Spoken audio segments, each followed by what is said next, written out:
Hi, my name is Joseph Murphy. I'm one of the founding members of a group called the Suckers Guild. You're probably watching this on our blog.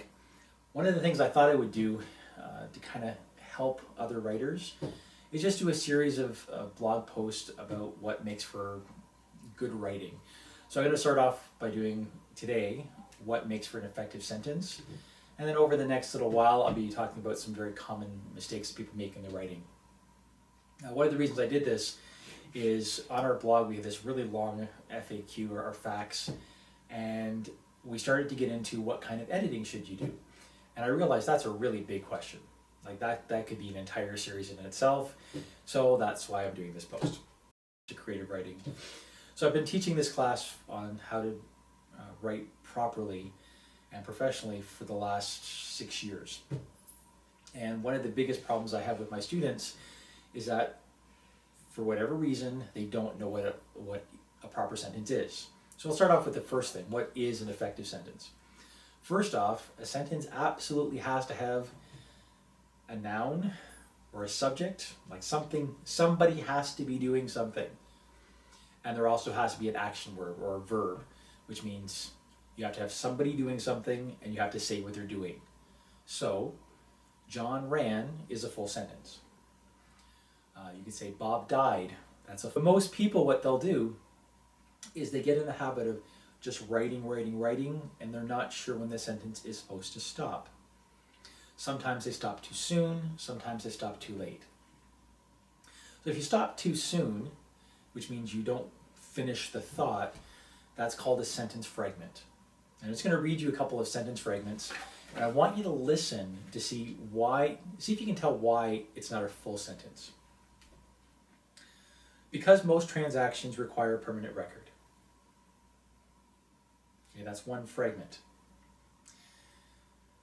Even though the candidate seemed to communicate well. Now, the reason those are both sentence fragments, the easiest way to hear it, if someone walked up to you in the street and said one of these things, your automatic response is, and you're waiting for something to come after. One of the reasons people create sentence fragments is when they're writing, they have these really long sentences and they know there's supposed to be a period in there somewhere. So often what they'll do is they'll listen for when they take a break or when they take a breath, and they'll say, well, that must be a period. Now, sometimes that works, but often it's because the sentence is too damn long and you should shorten it down and you've just run out of breath. And that's the only reason why you're taking a break. One of the best ways to catch a sentence fragment, read your sentence out loud. If you read it out loud, one sentence or just the part between the periods, read that out loud. And if a stranger walked up to you in the street and said that, would you think they were crazy? Would you wait for something else? Or would you say, okay, I think I understand what you're talking about?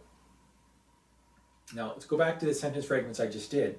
First one, because most transactions require a permanent record, that part, fancy name, you could call it a subordinative clause. We don't really care about big fancy names too much. It's just that part, that thing there, is waiting for something else. It needs something else to make it make sense. So you could say, because the transactions require a permanent record, put it in writing. Now it's a full sentence. You could say, because transactions require a permanent record, go speak to Jen and put it on videotape. You need that second part for the first part to make sense. Now, I'm not going to offer to proofread everybody's work. What I would recommend, best way to check for sentence fragments, put it down on paper and then say it out loud, one sentence at a time.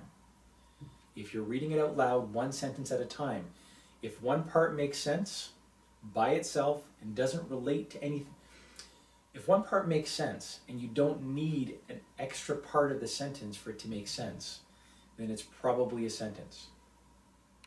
If you read something out loud and your automatic response is and, then it's probably not a full sentence.